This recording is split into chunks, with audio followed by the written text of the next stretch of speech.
Bom dia a todos.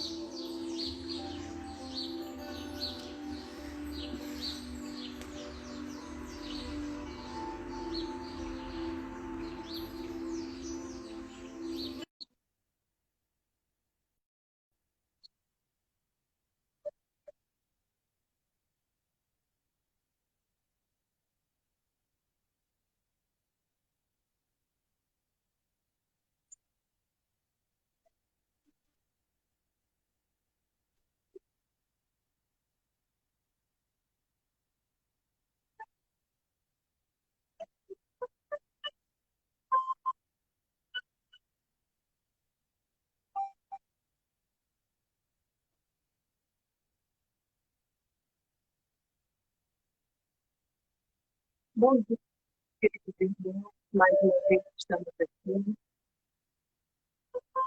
para conversarmos a respeito de uma temática do Evangelho segundo o Espiritismo, no capítulo 5, Bem-aventurados e Pacíficos. O item que nós conversaremos hoje é o item 27. Bom dia, meus amigos. Eu aceitei sua solicitação para a transmissão, mas eu não sei se eu vou aguardar só mais um pouquinho, porque essa paciência se faz necessária. É assim que acontece no centro espírita. Sim, por favor, eu novamente.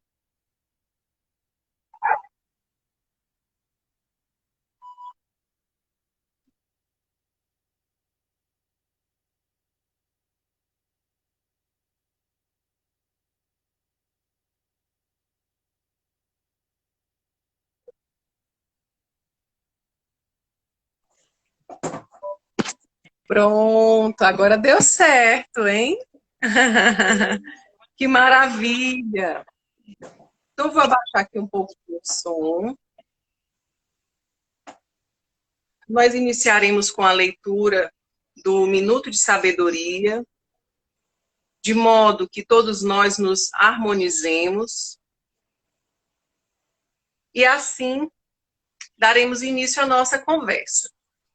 Eu não gosto de falar palestra nem doutrinária porque, na verdade, eu me sinto uma eterna aprendiz, até porque é o que somos. Soaria um pouco estranho se eu falasse diferente.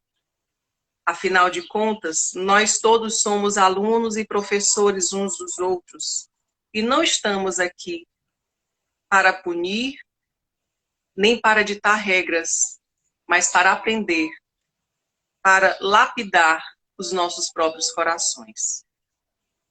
Então eu vou ler aqui eu gosto muito do Minuto de Sabedoria, e aqui eu partilho com vocês essa mensagem inicial.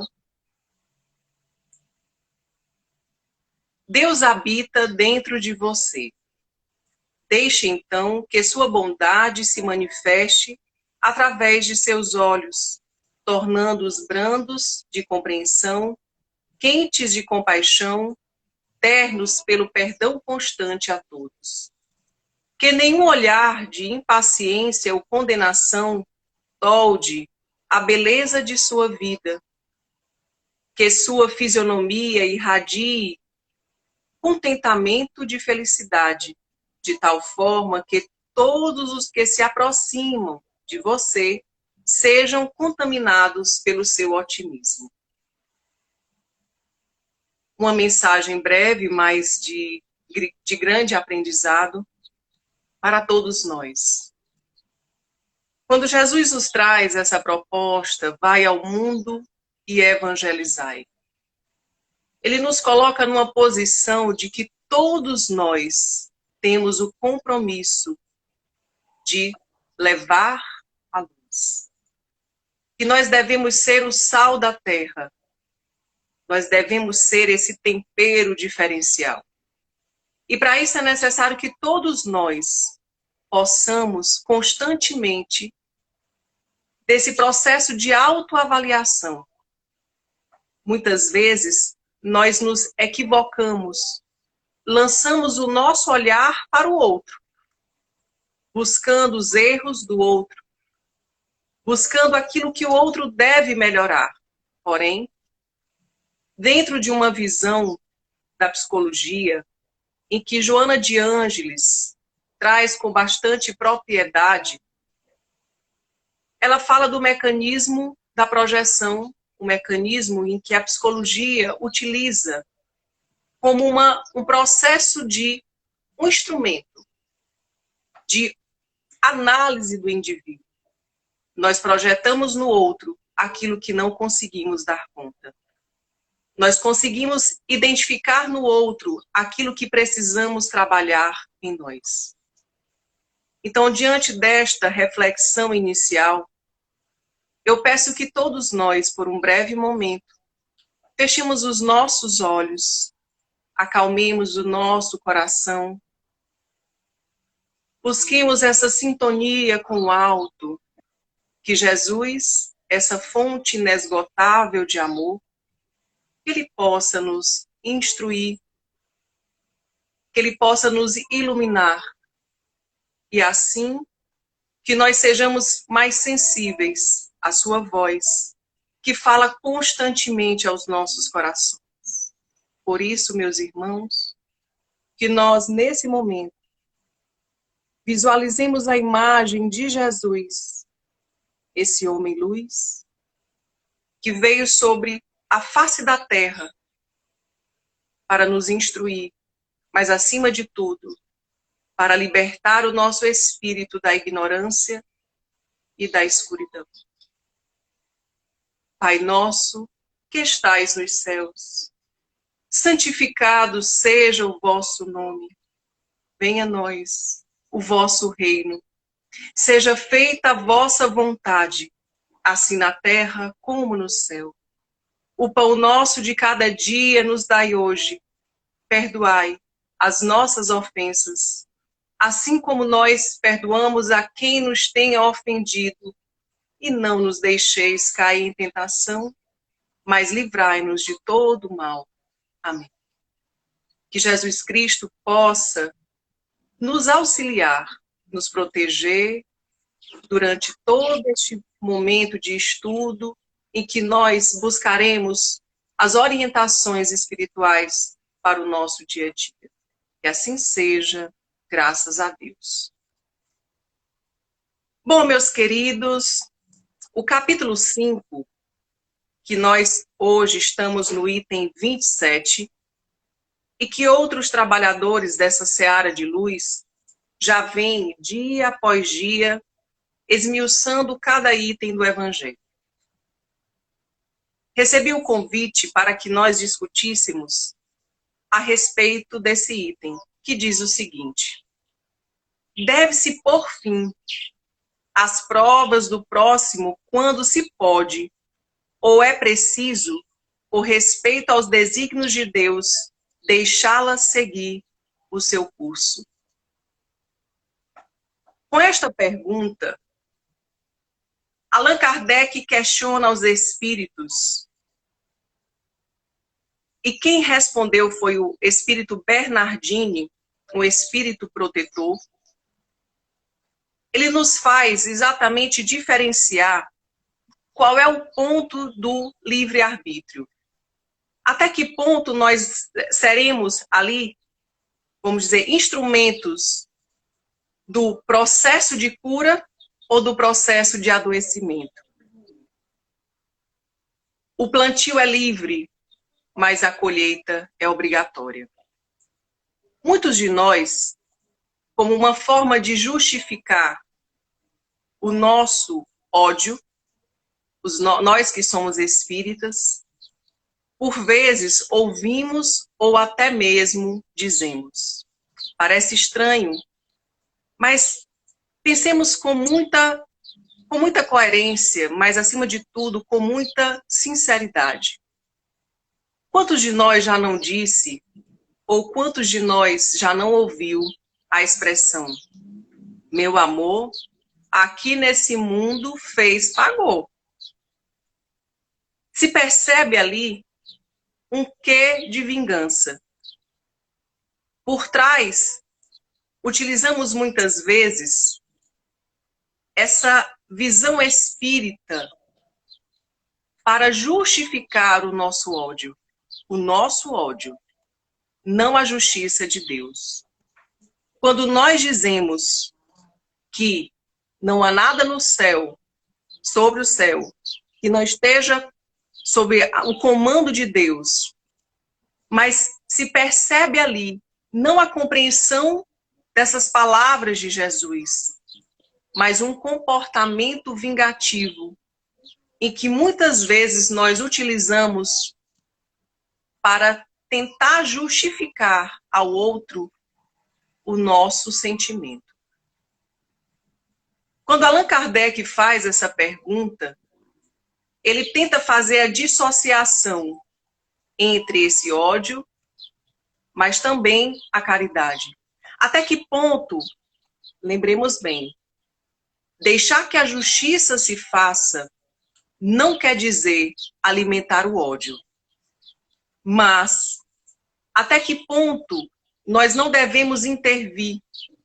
Ou será que as nossas ações benevolentes, elas impedirão que aquele que sofre será ali curado? Ou aquela prova que ele passa será inexistente a partir de um desejo meu? Então, o que os espíritos, na verdade, Bernardini, ele nos diz? Dissemos e repetimos frequentemente que estais sobre esta terra de expiação para rematar vossas provas. Rematar, perdão. E que tudo aquilo que vos sucede é uma consequência de vossas existências anteriores. Todos nós estamos num processo evolutivo, assim como o mundo que nós habitamos. Mas o Evangelho também já nos diz anteriormente que arrancai o vosso olho se ele é motivo de escândalo, mas ai da mão que o motivo, ou seja, que o escândalo venha. O mal existe como um instrumento de burilamento do espírito, porém, que aquele que age no mal é porque o mal ainda habita nele. E aquele que se satisfaz em ver o mal no outro, o mal também ainda habita nele. Nós somos viajantes na linha do tempo. Nós transitamos na linha do tempo com um único objetivo: evolução. Mas nós trazemos toda essa bagagem espiritual de nossas experiências, que ali nos servem de aprendizado. Mas aquilo que foi adquirido em débito, as nossas dívidas, elas precisam ser quitadas. Vou dar um exemplo, tá? Se nós fazemos um crédito, compramos na Pintos, mas de repente nós perdemos os nossos proventos, os nossos recursos e deixamos de pagar. Nos tornamos ali um grande devedor. Os juros acontecem, isso na visão material. Mas é necessário pagar aquela dívida. Porque uma pessoa, ou seja, um indivíduo com consciência e que sabe que se comprometeu diante daquela loja, daquele estabelecimento, a sua consciência o solicita o cumprimento ou a quitação daquela dívida. Assim somos nós, espíritos, diante das leis espirituais. Quando desprendidos da matéria, quando nós saímos desse nevoeiro, dessas ilusões do mundo que nos fascina e nos entorpece, muitas vezes, o raciocínio. Aqui eu tenho visitantes, aquelas abelhinhas. Quando nós saímos dessa esfera e adentramos na esfera espiritual, a realidade se faz ali presente. E é aí que as nossas consciências nos solicitam a reparação. Mas o dono dessa empresa é Deus. Ele não é vingativo, ele não vai cobrar juros, mas ele compreende que uma dívida feita é necessária que seja paga. Não para que ele nos puna enquanto filhos, mas porque percebe que ele sabe, por uma lei de justiça, que tudo aquilo que fazemos constrói o nosso caminho.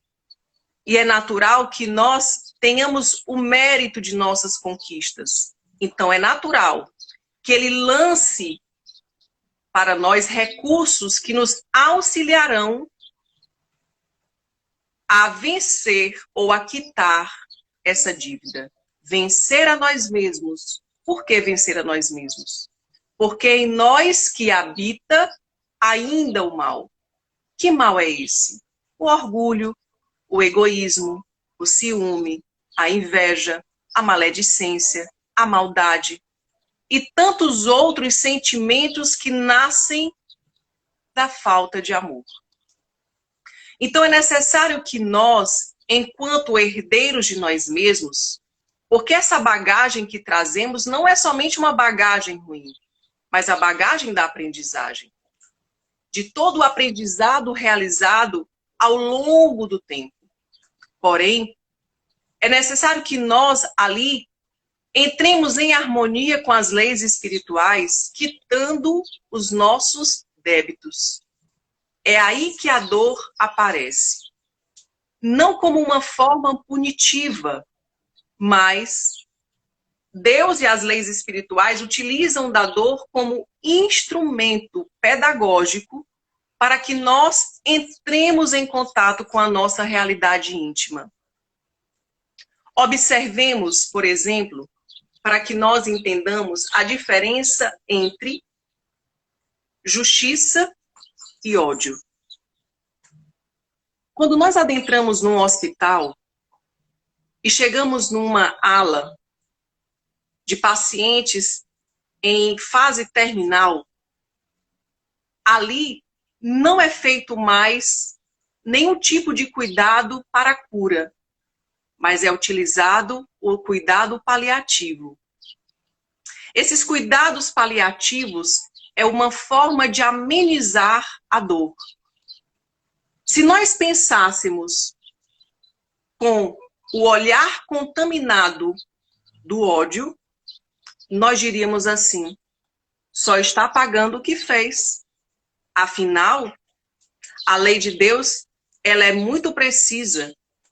Se essa pessoa está sofrendo desse jeito, é porque ela precisa pagar alguma coisa. Então, para que fazer? Para que ter esses cuidados paliativos? Cuidados paliativos são aqueles cuidados que amenizam a dor, que oportunizam para o indivíduo ali uma sobrevida com menos danos, uma qualidade de vida na sua fase final. Se não houvesse o amor, a benevolência, a caridade, esses cuidados paliativos não existiriam.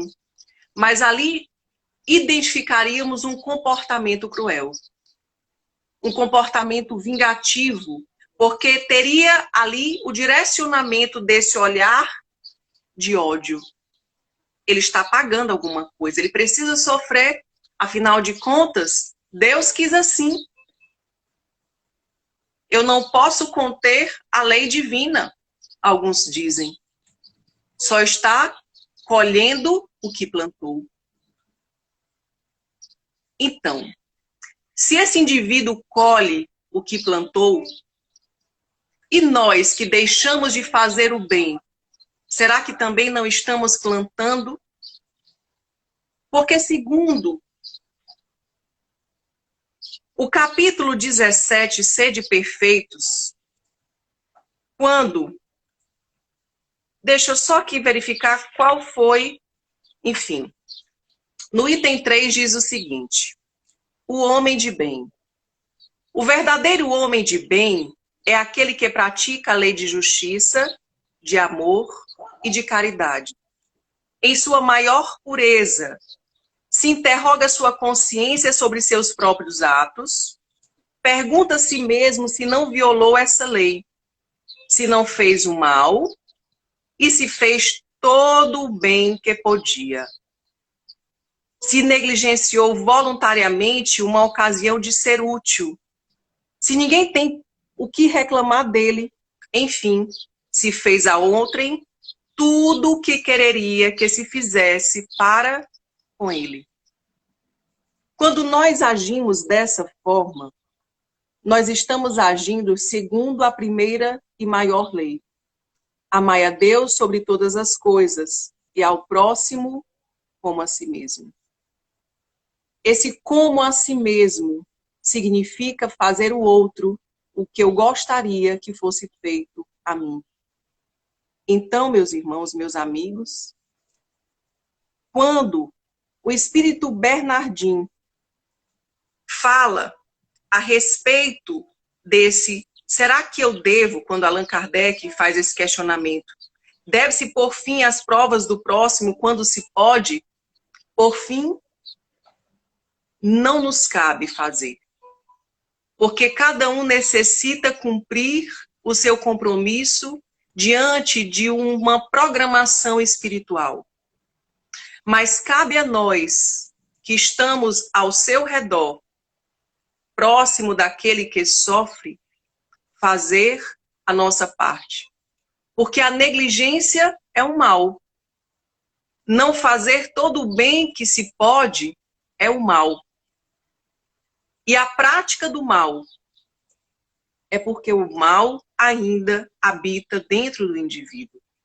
Então, eu necessito curar-me.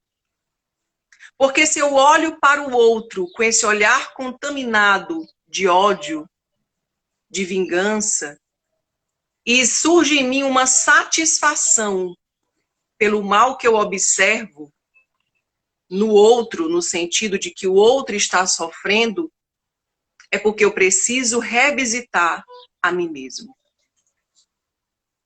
É necessário que nós observemos constantemente esses sentimentos que surgem pouco a pouco.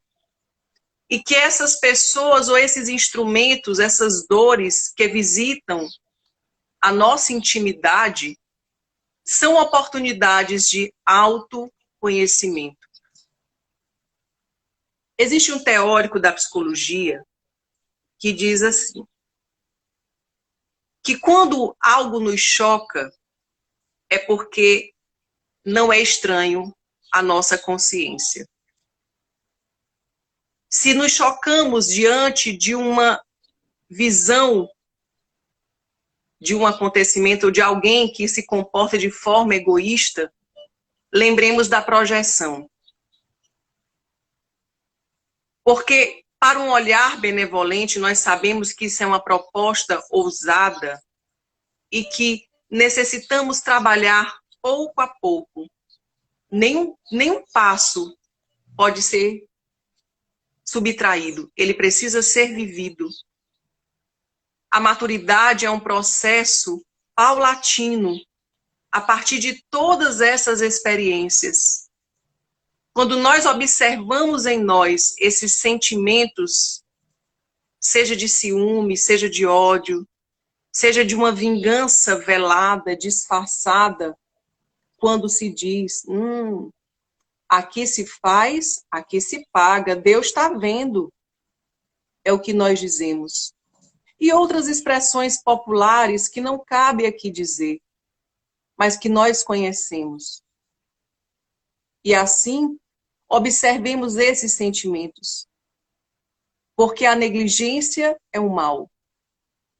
O maior mal não é o mal que nos fazem, porque nós aprendemos com ele. Mas é o mal que nós fazemos, porque o mal está em nós. Alguns pensam que, desde o momento que se está sobre a terra para expiar, é preciso que as provas tenham seu curso. Há mesmo os que querem até crer que não somente é preciso nada fazer para as atenuar. Ou seja, está na sua prova, deixa sofrer. É negligência. Até que essa dor seja nossa. Aí nós queremos que as pessoas nos compreendam e que elas nos auxiliem. É por isso que todos nós estamos numa mesma condição. Quando eu digo condição de provas e expiações. Porque se ainda não sofremos alguma coisa nesta vida, ou já foi vivenciada, ou nós vivenciaremos, de acordo com as nossas necessidades, ou se já adquirimos algum mérito, essas provas, elas não terão necessidade de serem vividas por nós. Há mesmo os que querem até crer que não somente é preciso nada fazer para as atenuar, mas que é preciso, ao contrário, contribuir para torná-las mais proveitosas em as tornando mais vivas. Isso é crueldade. Priscila, eu não entendi essa parte. Observemos. Por exemplo, imagina só uma pessoa que está se afogando, que não sabe nadar, caiu dentro de uma piscina, e alguém diz assim, não, vamos deixá-la ficar desse jeito, afinal de contas, só se aprende a nadar se nós tivermos essa oportunidade de o quê? De lidar com essa, de enfrentar aquilo que eu não sei. Logo, logo aprenderá a nadar. Mas será que não seria mais oportuno ou mais benevolente e até caridade se nós estamos ensinando uma criança a nadar, não é lançá-la em uma piscina, sem ela ter recursos ali, instrumentos ali para que ela possa aprender a nadar. É necessário ter ali um coordenador dentro da piscina dizendo, bata os braços, eu estou aqui do seu lado. Calma, observe que você tem braços e pés, use-os. Bata seus braços, bata seus pés.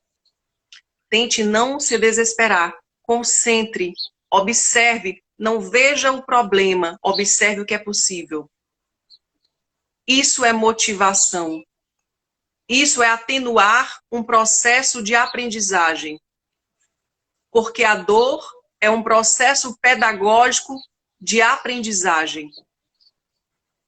Mas ela não precisa, esse processo não precisa ser solitário. Ele não precisa ser cruel, punitivo. É necessário colocar o amor.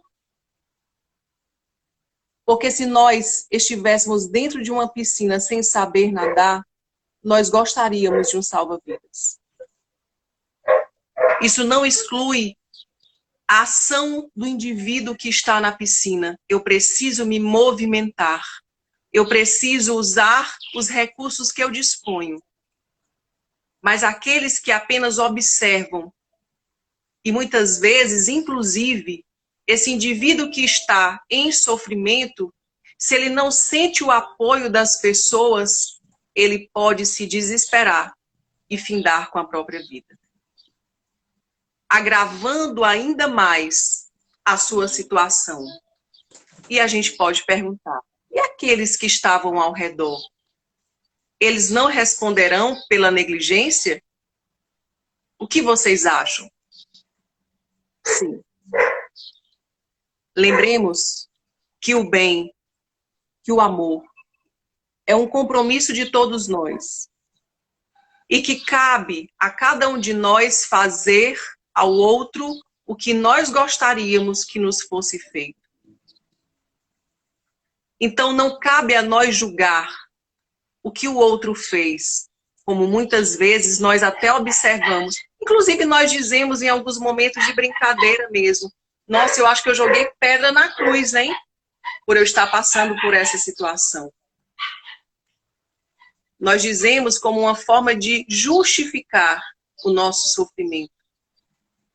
Mas mesmo assim, por mais que nós entendamos que nós somos, sim, herdeiros de nós mesmos, e que essa bagagem que trazemos é nossa responsabilidade, porque se quisermos entender quem fomos ontem, observemos os acontecimentos do nosso hoje.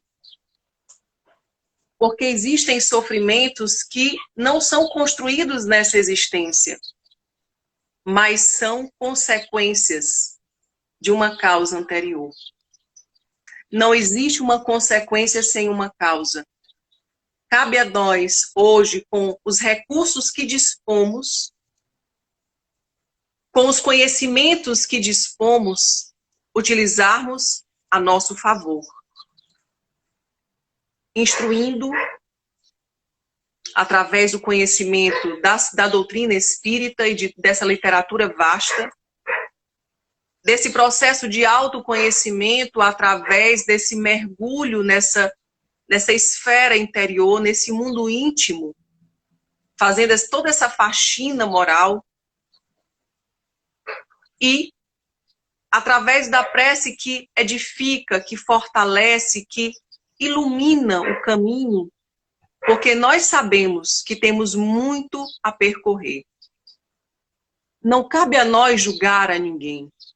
Como diz o Evangelho, é mais fácil nós observarmos um cisco no olho do nosso irmão do que uma trave inteira no nosso. Mas isso é orgulho.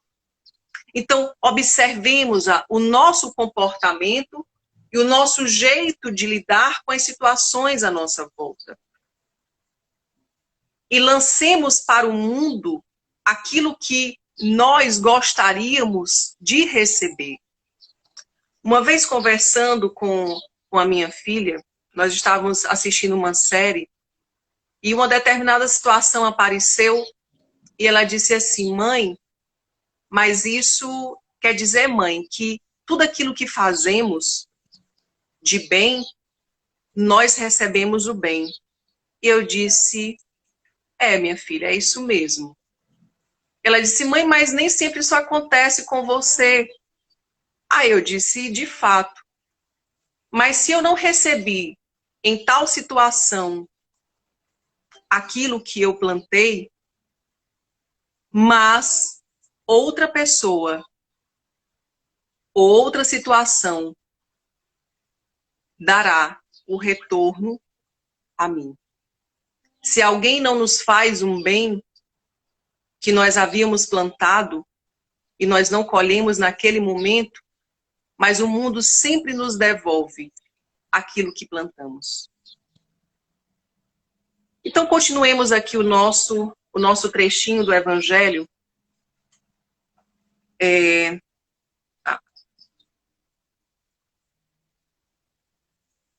É um grande erro, sim. Vossas provas devem seguir o curso que Deus lhes traçou. Mas conheceis esse curso? Ou seja, nos lembrando que nós não somos detentores da verdade, que nós temos uma visão recortada da vida, limitada. Que nós não podemos julgar o que é certo, o que é errado, se nossa visão ainda está em construção. Sabeis até que ponto elas devem ir? E se vosso Pai misericordioso não disse ao sofrimento, deixa daquele dos vossos irmãos, tu não irás mais longe?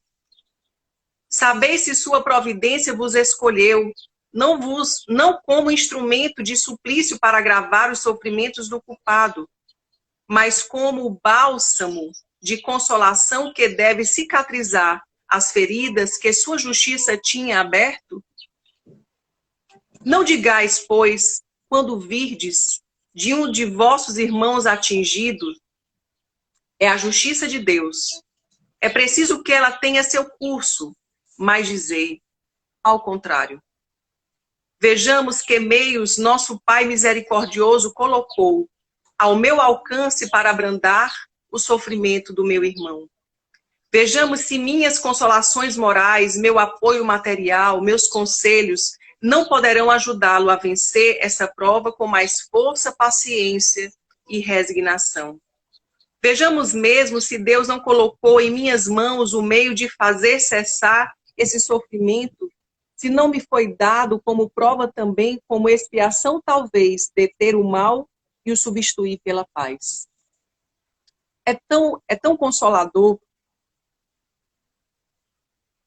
esse texto, na verdade, todo o Evangelho de Jesus, porque se nós observemos quando uma criança vem ao mundo com muitas limitações, por exemplo, com uma deficiência mental grave, é uma prova para aquela criança. O que seria da mãe, então? Deixá-la no meio da rua? Bom, agravar a sua prova ou atenuar a sua prova? Ou então nos perguntemos qual é o nosso compromisso diante daquela situação? Por que Deus me permite ali estar junto daquela pessoa? Tudo que eu faço é um compromisso meu. É algo que eu escrevo na minha obra, no meu livro Vida. É algo que eu preciso reorganizar. Então não cabe a nós condenar alguém, mas devemos suavizar as suas provas. Porque como disse São Paulo, na carta aos Coríntios, quando ele disse: se eu não tiver amor, eu nada serei. Ainda que eu falasse toda a língua dos anjos e dos homens, se eu não tivesse amor, eu nada seria. A nossa grande bagagem que devemos levar desse mundo material é aquilo que fazemos de bem. Nem nossos títulos, nem nosso conhecimento científico. Lógico que nada disso se perde. Sim, também somos instrumentos da misericórdia de Deus, sim, é isso mesmo. E nós estamos nessa teia constante, ou seja, estamos interligados uns com os outros. Porque o que fizermos hoje suavizará as provas desse indivíduo, mas também é algo que estamos agregando no nosso ser. Eu vou confidenciar algo que foi dito a mim em uma comunicação mediúnica. Foi dito a mim que eu não fui lá essas coisas não na vida anterior, numa dessas aí. E que numa dessas situações, numa dessas existências, eu tive muito recurso para desenvolver espiritualmente e moralmente. Porém, fiz muito mau uso, como todos nós. Como a maioria de nós, me perdoe. E dentro dessa existência, eu fui tão bom, mas tão bom, mas tão bom, que só tinha uma pessoa velando no meu enterro. E era uma tia minha. Ela ficou com muita pena de mim, porque eu havia destruído tudo à minha volta. E ela teve esses cuidados finais comigo. A vida é é uma engrenagem perfeita.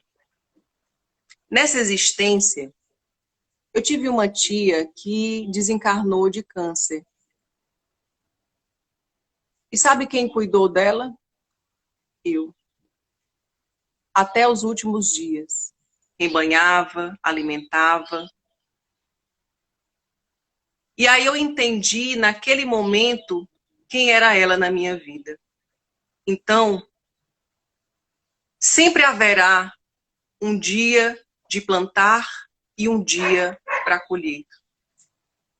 Nessa existência, eu tive a oportunidade de demonstrar para ela a minha gratidão. Assim somos nós. Devemos fazer todo o bem que pudermos para que nossas consciências fiquem em paz. Porque o nosso maior juiz não é Deus, mas ele está dentro da nossa consciência.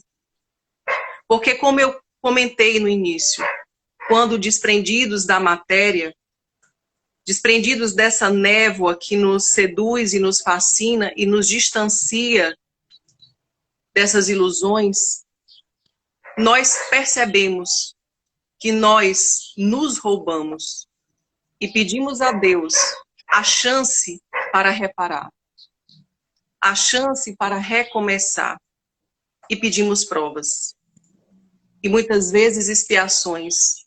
E que Deus, usando aquela analogia lá da Pintos, não quer que nós, porque compreende as nossas limitações, percebe os nossos equívocos e sabe que nós teremos que quitar até o último centavo para que a nossa consciência esteja em paz. Porém, ele compreende que, como assalariados, nós não conseguiremos pagar uma grande dívida de uma vez só. Nós pagaremos em suaves prestações. Por isso que o Evangelho nos diz que Deus não coloca fardos pesados sobre ombros leves. Não se coloca grandes débitos de uma vez só, quando a conta bancária do seu filho ainda é de um salário mínimo. Nós somos aprendizes. Nós somos assalariados. E ele nos dá pequenas porções, nos permite pagar pequenas porções para quitar essa dívida. Cabe a nós, hoje, com esse nível de consciência, de esclarecimento, não adquirirmos mais débitos. Às vezes, somos seduzidos, sim, porque temos as nossas limitações, as nossas fragilidades, as nossas carências, mas é necessário que nós observemos que todo mal que fazemos não é contra o outro, mas é contra si mesmo. Porque o mal habita dentro de nós e é necessário curar. É necessário substituir o egoísmo pelo amor. Meus queridos irmãos, estamos chegando ao final desse encontro. Convido a todos vocês que façamos a prece final. Uma prece que envolva não somente a nós, mas todos aqueles que de algum modo nos fizeram algum mal. E que os nossos corações possam perdoar. Que os nossos corações possam sentir uma vibração diferente, porque não cabe a nós condenar ou julgar, mas apenas pedir que Deus nos fortaleça no caminho do bem. E que cada qual com a sua obra. Que nós devemos nos preocupar com o que fazemos, das oportunidades que temos no nosso hoje. Então, mais uma vez, eu peço que todos nós fechemos os nossos olhos, visualizemos a imagem de Jesus, que tantas vezes, inúmeras vezes, era acompanhado de uma multidão de povo, e que nós estávamos lá. E que diante desta imagem sublime de Jesus, esse sol, que dissipa todo o mal, que dissipa toda a dor, que o leve toque daquela mulher adoecida em suas vestes foi suficiente para curá-la. Tamanha era a sua fé. Que nós possamos ser como essa mulher, que vislumbrando a imagem de Jesus, que nós recebamos dele toda a emanação de amor, de luz que os nossos espíritos necessitam para vivenciar essas provas e essas expiações. Senhor Deus, Senhor Jesus, nós te agradecemos por todo o bem que nos ofertas, por cada prova, por cada dor, que possa florescer o amor e assim renasceremos no amanhã, espíritos melhores. Que a tua luz nos ilumine e nos abençoe, hoje, amanhã e para sempre. Que assim seja, graças a Deus. Amém. Queridos, um bom domingo a todos, uma boa semana. Que todos nós estejamos em paz com os nossos corações. E assim, até o próximo encontro, tá bom? Um abraço a todos.